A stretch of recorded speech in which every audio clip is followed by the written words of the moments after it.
TV 10 Gujarati ન્યૂઝમાં આપનું સ્વાગત છે। હવે જોઈએ આજના સમાચાર। ખેડા લિંબાસી પોલીસ સ્ટેશનનો પોલીસ કોન્સ્ટેબલ લાંચ લેતા રંગે હાથે ઝડપાયો। ખેડા જિલ્લાના લિંબાસી પોલીસ સ્ટેશનના પંકજકુમાર તખત સંઘ મેર પોલીસ કોન્સ્ટેબલને ₹40,000ની લાંચ લેતા એસીબીની ટીમે રંગે હાથે ઝડપી પાડ્યો છે। માહિતી મુજબ ફરિયાદી શ્રીની કંપનીમાં કામ કરતા એક પરપ્રાંતીય મજૂરનું રોડ અકસ્માતમાં મૃત્યુ નીપજ્યું હતું।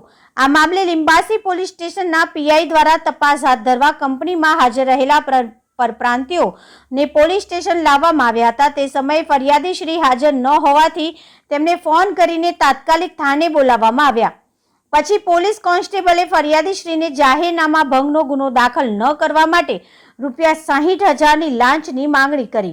વાટાઘાટા બાદ ₹40,000 લેવાનું નક્કી થયું, પરંતુ ફરિયાદી શ્રી લાંચ આપવા માંગતા ન હોવાથી ખેડા એસીબીનો સંપર્ક કરી ફરિયાદ નોંધાવી।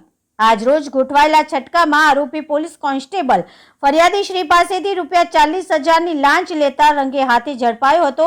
એસીબી દ્વારા તેના સામે ભ્રષ્ટાચારનો ગુનો દાખલ કરી આગળની કાર્યવાહી હાથ ધરવામાં આવી છે।